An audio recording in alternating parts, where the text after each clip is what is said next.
फिर किसी ने मराठी जबान में कहा, फादर यहाँ कोई पाकिस्तानी कमांडो तो नहीं आया। मैंने अपना सांस रोक लिया। अगर फादर ने सच बोल दिया तो मैं मारा जाऊंगा। मुझे फादर की आवाज आई, नहीं मेरे बेटो, जहां सिवाय मेरे दूसरा कोई नहीं। मराठा फौजी की आवाज आई, सॉरी फादर, हमें चर्च की तलाशी लेनी होगी। फौजियों के कदम इधर उधर दौड़ने लगे। फिर किसी ने तहखाने के दरवाजे के पास आकर कहा, ये दरवाजा कहाँ खुलता है? पादरी ने कहा, तहखाने में हमारे बड़े पादरी साहब की कब्र है। फौजी करख्त लहजे में बोला, हम तहखाने की भी तलाशी लेंगे। दरवाजा धड़ाक से खुल गया और खटाखट 2-4 फौजी सीढ़ियां उतरकर तहखाने में आ गए। उन्होंने बत्ती जला दी। मैंने अपना सर घुटनों में दे दिया और चींटी की तरह सांस लेने लगा। मेरा दिल जोर जोर से धड़क रहा था। मुझे डर था कि कहीं मेरे दिल की धड़कन की आवाज फौजियों तक न पहुंच जाए। फौजियों के कदम कब्र के चारों तरफ घूम रहे थे। इतने में पादरी ने नर्म आवाज में कहा, मेरे प्यारे बच्चों, यहाँ सिवाय हमारे मरहूम पादरी साहब के ताबूत के और कुछ नहीं है। फौजी की करख्त आवाज एक बार फिर बुलंद हुई, फादर हम देख रहे हैं, तुम खामोश रहो। फिर फौजियों के कदमों की आवाज सीढ़ियों पर से होती हुई ऊपर चली गई।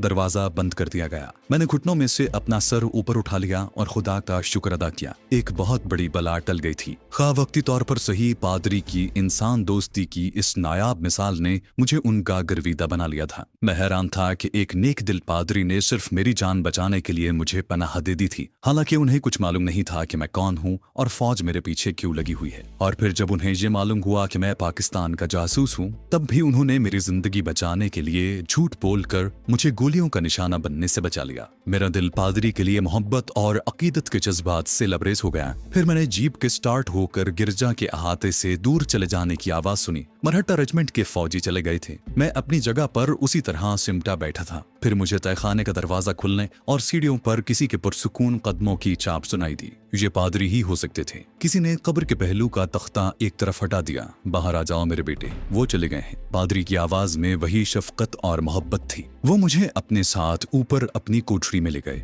मैं अभी तक फैसला नहीं कर सकता था कि उन्हें अपनी वजाहत में क्या बयान दूं, क्या मौक़िफ़ इख्तियार करूं। जाहिर है मैं उन्हें अपनी असलियत से आगाह नहीं कर सकता था। जब मैंने उन्हें ये बताना चाहा कि मैं इंडियन फौज का भगोड़ा हूं, तो उन्होंने अपनी पुरसुकून आंखें उठाकर मुझे देखा और प्यार से कहा, मेरे बेटे, कुछ बताने की जरूरत नहीं है। तुमने पनाह मांगी थी और जहां जो भी आता है वो यसु मसीह की पनाह में आ जाता है। तुम यहाँ सुकून से बैठो, मैं तुम्हारे लिए कॉफी बना कर लाता हूँ। नेक दिल पादरी ने नीम गर्म पानी से खुद मेरा मुंह धुलाया। मुझे कॉफी के साथ खाने को एक अंडा और टोस्ट दिए। उनके इस इंसानियत अफरोज सलूक के बावजूद मेरे दिल में अभी तक उनकी जानिब से हल्का सा खौफ मौजूद था कि कहीं वो मुझे इंडियन फौज के हवाले न कर दें। हालांकि अगर उन्हें ऐसा करना होता तो मराठा रेजिमेंट के सिपाही गिरजे से खाली हाथ वापस न जाते। मैंने एक बार फिर वजाहत करने की कोशिश की तो पादरी साहब मुस्कुराए। कॉफी का प्याला उनके हाथ में था और वो आरामदेह कुर्सी पर नीम दराज मुझे तक रहे थे। मेरे बेटे, मैं जानता हूँ कि तुम क्रिश्चियन नहीं हो। मुझे ये भी मालूम है कि तुम कोई बहुत बड़ा जुर्म करके फौज से भागे हो, लेकिन तुम जिस फजा में इस वक्त मौजूद हो वहाँ सिवाय मोहब्बत के और कुछ नहीं है। अब तुम मुझे ये बताओ कि मैं तुम्हारी क्या मदद कर सकता हूँ। मैं पादरी की फरासत या उनके वजदान पर दंग रह गया। दिल ही दिल में इस ख्याल पर मुतमईन हुआ कि उन्हें मेरे पाकिस्तानी जासूस होने का इल्म नहीं हुआ, या कम अज कम मैं यही समझ रहा था। अगरचे मुझे यकीन था कि पादरी को मेरे जासूस होने का इल्म हो भी जाता तो वो मुझे फौज या पुलिस के हवाले न करते। फिर भी मैं अपने इस राज को अपने तक ही महदूद रखना चाहता था। मैंने उनके हुस्न सुलूक का शुक्रिया अदा करते हुए कहा, फादर, मैं शर्मिंदा हूँ कि मैंने अपने मजहब के बारे में झूठ बोला, लेकिन मुझे मालूम नहीं था कि आप मेरे मुसलमान होने के बावजूद भी मेरे साथ इस कदर मोहब्बत का सलूक करेंगे। असल बात यह है कि रेजिमेंट में मेरा अपने एक साथी के साथ झगड़ा हो गया। बात इतनी बढ़ गई कि मैंने उस पर गोली चला दी और वहां से भाग खड़ा हुआ। पादरी बड़ी ही पाकीज़ा चमकीली आंखों से मेरी तरफ देख रहे थे। थोड़ी थोड़ी देर बाद वो कॉफी का एक हल्का सा घूंट ले लेते। मेरा वजाहती बयान सुनने के बाद उन्होंने कप तपाई पर रख दिया और मुस्कुराते हुए बोले, मेरे बच्चे, अब तुम क्या चाहते हो? जब तक तुम इस चर्च के अंदर रहोगे तुम्हारी मदद करना मेरा फर्ज है। बाहर की फजा में हो सकता है तुम मुझे बेबस पाओ। मैं वहाँ ज्यादा देर नहीं रुक सकता था। मैं फौजी छावनी के बहुत ही करीब था और किसी वक्त कुछ भी हो सकता था। मैंने उन्हें बताया कि मैं अहमदाबाद जाना चाहता हूँ, जहाँ मेरी एक बहन रहती है। मैं उसकी मदद से राजस्थान की तरफ निकल जाऊंगा, लेकिन फादर, मैं फौजी वर्दी में यहाँ से निकल नहीं सकता। इस तरह बड़ी आसानी से पकड़ लिया जाऊंगा। क्या आप मुझे फालतू कपड़े दे सकते हैं ताकि मैं भेस बदल कर निकलूं? पादरी कहने लगा, तुम्हें कपड़े मिल जाएंगे। क्या तुम अभी यहाँ से जाना चाहते हो? मैंने जल्दी से कहा, नहीं फादर, इस वक्त बाहर खतरा है। फौजी मुझे पहचान लेंगे। मैं रात के अंधेरे में निकलना चाहता हूँ। पादरी चले गए। थोड़ी देर बाद वापस आए तो उनके हाथ में एक पुराना थैला था। उन्होंने थैले में से मुझे पादरियों वाला लिबास निकाल कर दिया। मैंने फौजी वर्दी उतार कर वो लिबास पहन लिया। उन्होंने पाँव में पहनने के लिए चमड़े की एक चप्पल भी दी। मैं पादरियों वाले चुगे में हूबहू पादरी लग रहा था। जंजीर वाली लकड़ी की एक सलीब भी उन्होंने मेरे गले में पहना दी। मेरे सर पर पादरियों वाली बैठी हुई स्याह टोपी जमी हुई थी। दोपहर को पादरी ने मेरे साथ बैठकर रोटी खाई। फिर उन्होंने मुझे आराम करने का मशवरा दिया। मैं सोना नहीं चाहता था, लेकिन रात भर का जागा हुआ था। पादरी पर मुझे भरोसा भी था। मैं कोठरी में जाकर सो गया और ऐसा सोया कि उठा तो सूरज गुरूब हो चुका था। मैंने गुस्ल किया। पादरी की नौकरानी गिरजा के कोने वाले किचन में खाना तैयार कर रही थी। पादरी ने उसे कसदन मेरे सामने आने नहीं दिया था। मैंने जल्दी जल्दी खाना खा लिया। पादरी ने मुझे 50 रुपए देते हुए कहा, इन पैसों की तुम्हें रास्ते में जरूरत होगी। मैंने पादरी के पांव छुए। उन्होंने मुझे सीने से लगा लिया और बोले, बेटा, मुझसे अगर कोई कोताही हो गई हो तो मुझे माफ कर देना। मैंने उनका हाथ चूम लिया। उन्होंने मेरे सीने पर सलीब का निशान बनाया। फिर एक ऐसी बात कही दी कि मेरा जिस्म अपनी जगह पर एक बार तो जैसे सुन होकर रह गया। कहने लगे, मेरे बेटे, पाकिस्तान पहुंचने के बाद मेरा एक काम जरूर करना। वहां तुम्हें किसी भी मजहब की कोई इबादतगाह नजर आए तो मेरी तरफ से उसकी ताजीम जरूर करना। मेरी रूह को खुशी होगी। मैं उनका मुंह तक रहा था और मेरे माथे पर जैसे नदामत के मोती चमकने लगे थे। मैंने खामोशी से सर झुका दिया। उन्होंने दोनों हाथ मेरे कांधों पर रखे और शफकत से कहा, जाओ, तुम्हें खुदा के हवाले किया। मैं बेख्तियार झुका और उनके कदमों को छू लिया। उन्होंने मुझे उठाकर गले लगाया और मैं गिरजा के अकबी दरवाजे से निकलकर रात के बढ़ते हुए अंधेरे में गिरजा के पीछे वाले कट्ठल के दरख्तों की तरफ रवां हो गया। मैं गिरजा के अहाते से निकलने लगा तो अचानक एक औरत मेरे सामने आ गई। उसने मरहट्टा औरतों की तरह साड़ी बांध रखी थी। नाक में बड़ा सा लौंग था और बालों को खींचकर पीछे जूड़ा बनाया गया था। मरहट्टी में बोली, तुम फादर के मेहमान थे ना, मेरा खाना पसंद आया। मैं पादरी के भेस में था। मुझे मजबूरन मुस्कुराकर उसका शुक्रिया अदा करना पड़ा और मैं आगे बढ़ गया। थोड़ी दूर जाकर मैंने पलट कर देखा तो मरहट्टा औरत वहीं गिरजा की दीवार के पास खड़ी मेरी तरफ देख रही थी। ये पादरी की मरहट्टा नौकरानी थी। मुझे शक हुआ कहीं उसे फौज ने जासूसी के लिए ना भेजा हो और वो अभी जाकर उन्हें मेरे बारे में बता दे। दिल में ख्याल आया कि क्यों ना इस औरत को भी अगली दुनिया में पहुंचा दिया जाए, मगर वो पादरी की नौकरानी थी और ये बात मेरे ज़मीर ने गवार न की कि मैं उनकी नौकरानी को हलाक कर दूं। मैंने यही बेहतर समझा कि मुझे वहां से मजीद तेजी के साथ निकल जाना चाहिए। रात का पिछला पहर शुरू हो चुका था। दूर पीछे चांदपुर छावनी के क्वार्टरों और 2 मंजिला फौजी इमारत में रोशन बत्तियां नजर आ रही थी। मैंने लंबे लंबे डग भरने शुरू कर दिए। ये भी हो सकता था कि मेरा खदशा गलत हो और उस नौकरानी को मेरे बारे में कुछ भी इल्म न हो। बहरहाल मैं जितनी तेज चल सकता था चलता हुआ चांदपुर छावनी की बस्ती के नशेब को उबूर करके अंधेरे में दूसरी जानिब कच्चे रास्ते पर आ गया। मेरा पादरियों वाला नस्वारी रंग का लंबा चुहा मेरे टखनों को छू रहा था। मैं बिल्कुल पादरी ही लगता था। इसके बावजूद मैं अभी तक खतरे में घिरा हुआ था। कच्ची सड़क दूर तक चली गई थी, जिसके आखिर में बड़ी सड़क के खंभों की रोशनियां झिलमिला रही थी। कुछ तजब्जुब और कुछ घबराहट में मैंने ये कच्चा रास्ता तय किया और सड़क पर आ गया। मैं इस सड़क को पहचानता था। ये सड़क बुराला कस्बे को जानती थी, जो अमरेली जाने वाली छोटी सड़क के दोराहे पर था। बुराला से मुझे लारी में सवार होकर ढांड के रेलवे स्टेशन तक और फिर वहां से रेलगाड़ी पकड़कर अहमदाबाद की तरफ रवाना होना था। ये बड़ा कठिन मरहला था। रास्ते में किसी वक्त भी किसी भी जगह मुझसे पुछगिछ हो सकती थी। अगरचे रात का वक्त था और मैं पादरी के भेष में था,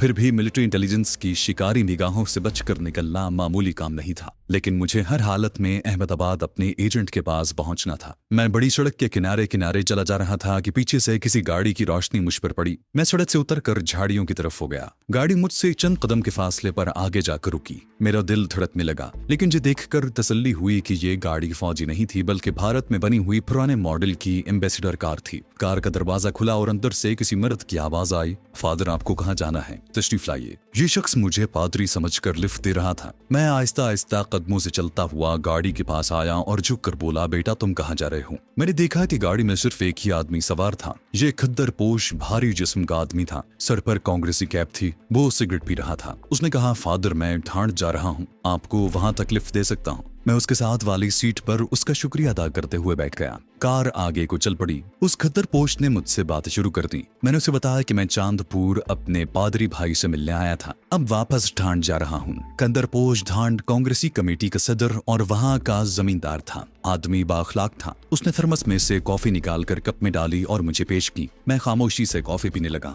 मेरी आंखें गाड़ी की दाएं जाने बाहर लगे शीशे को देख रही थी कि पीछे से कोई फौजी गाड़ी तो मेरे ताक़ुब में नहीं आ रही। पीछे से 2-1 ट्रक हमें ओवरटेक करते हुए गुजर गए। खद्दरपोश कांग्रेसी बोला, फादर, मैं गाड़ी चलाते हुए कभी जोश में नहीं आता। जिसको गुजरना हो उसके लिए रास्ता छोड़ देता हूँ। खामखा अपनी जान खतरे में डालने से क्या फायदा। मैंने उसके इस जज्बे की तारीफ की। तहम वो सड़क को जहां खाली पाता गाड़ी की रफ्तार तेज कर देता। दूर से बुराला कस्बे की बत्तियां नजर आईं। कस्बे के एक करीब पहुंचे तो मेरा दिल धक से रह गया। सड़क पर रुकावट खड़ी थी और 2 मिलिट्री पुलिस वाले गाड़ियों की चेकिंग कर रहे थे। अब कुछ नहीं हो सकता था। मैं गाड़ी से छलांग भी नहीं लगा सकता था। गाड़ी रुकावट के करीब पहुंच चुकी थी। खंतरपोश कांग्रेसी कहने लगा, ये खामखा लोगों को तंग करते हैं। पीछे भी फौजियों ने मेरी गाड़ी को चेक किया था। भला ऐसा कौन सा तूफान आ गया है। उसने गाड़ी सड़क के किनारे एक तरफ खड़ी कर दी। मैंने खुद को तकदीर के हवाले कर दिया। मैं इसके सिवा कुछ नहीं कर सकता था, लेकिन मैंने अपने हवास पूरी तरह मुजतमा कर लिए थे और चेहरे पर पादरियों जैसी शफकत भरी मुस्कुराहट तारी कर ली थी। 2 मिलिट्री पुलिस के जवान हमारी गाड़ी की तरफ बढ़े। उन्होंने खिड़की में से झांक कर मुझे देखा तो मैंने पादरियों की तरह हाथ उठाकर उन्हें दुआ दी।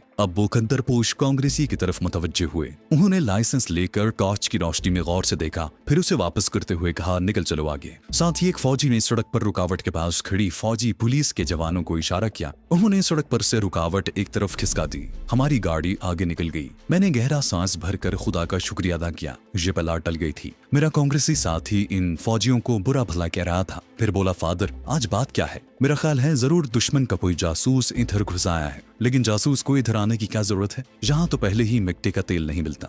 वो बातें किया जा रहा था। मैं हूँ हाँ में किसी वक्त जवाब दे देता। पादरी के लिबास ने मुझे बचा लिया था, नहीं तो मेरी बाकायदा चेकिंग होती, मुझसे पूछगिछ भी की जाती। हो सकता है उन्हें मुझ पर शक पड़ जाता। बहरहाल खतरे का एक महाज पीछे रह गया था। अब मैं आगे की सोच रहा था, क्योंकि अभी मुझे कई मोर्चों के सामने से गुजरने का खतरा मोल लेना था। कस्बा बुराला बहुत पीछे रह गया था। रात के 11 बज रहे थे जब हम घाट पहुंचे। मेरा मेजबान बोला, फादर आप इतनी रात गए कहाँ जाएंगे? मेरे साथ मेरी हवेली में चलिए, रात वहीं आराम करें। मैंने उसका शुक्रिया अदा करते हुए कहा, मेरे बच्चे, भांड में मेरी बड़ी बहन का घर है। मैं अपनी बहन के घर पर ही ठहरा हुआ हूँ। तुम्हारी मेजबानी का बहुत शुक्रिया। खुदावन तुम्हें अपनी पनाह में रखे। मैंने सलीब का निशान बनाकर उसे दुआ दी और कस्बे की एक अंधेरी गली में दाखिल हो गया। ये गली मेरे लिए बिल्कुल अजनबी थी। एक मकाम की ओट में छुपकर मैंने पीछे देखा। मेरे खद्दर पोश मेजबान की गाड़ी कस्बे की दूसरी जानिब चली जा रही थी। जब वो मेरी नजरों से ओझल हो गई तो मैं अंधेरी गली में से निकलकर खामोशी से रेलवे स्टेशन की तरफ चलने लगा। इस इलाके से मैं कई बार गुजरा था। अब मुझे सारे रास्ते याद हो गए थे। मैं अंधेरे में भी रास्ता तलाश कर सकता था। रेलवे स्टेशन वीरान वीरान था। बरामदे में कुछ मुसाफिर बैठे ऊँग रहे थे,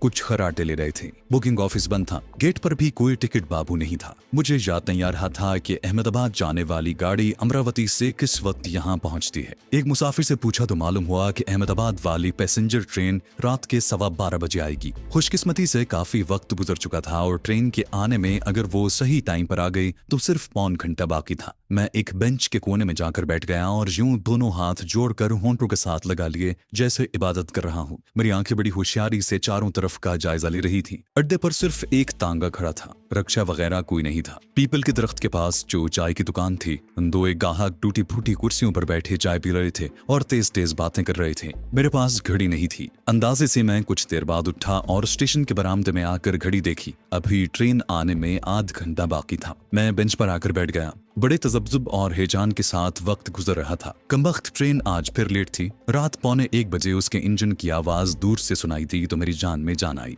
मैं एक डिब्बे में सवार होकर लेटरिन के साथ वाली सीट पर बैठ गया कि अगर कोई ऐसी वैसी बात हुई तो लेटरिन में घुस जाऊंगा। टिकट मैंने पहले ही खरीद कर जेब में रख लिया था। खुदा खुदा करके इंजन ने सीटी दी और ट्रेन प्लेटफॉर्म पर खिसकने लगी। इस ट्रेन को मुंह अंधेरे अहमदाबाद पहुंच जाना चाहिए था, लेकिन कमबख्त रास्ते में फिर लेट हो गई। एक वीरान स्टेशन पर ऐसी रुकी कि चलने का नाम ही नहीं ले रही थी। शायद आगे रेलवे लाइन की मरम्मत हो रही होगी और ड्यूटी पर मौजूद आदमी सो गया था। स्टेशन से एक आदमी उस तरफ भागा। वहां जाकर गैंगमैन को जगाया। उसने सब्ज बत्ती का इशारा दिया तो ट्रेन जूं की चाल रेंगने लगी। जिस वक्त अहमदाबाद आया तो सुबह हो चुकी थी। ये मेरे हक में सूदमंद नहीं थी। अहमदाबाद बहुत बड़ा स्टेशन था, जहां अगर मेरे छुपने के इम्कानात भी थे तो पहचाने जाने का एहतमाल भी था, क्योंकि प्लेटफॉर्म पर सिविलियन पुलिस के साथ साथ मिलिट्री पुलिस के जवान भी गेट के पास खड़े घूर घूर कर मुसाफिरों को देख रहे थे। दूसरा कोई रास्ता नहीं था। मुझे लामहाला 3rd क्लास वाले गेट में से ही गुजरना था।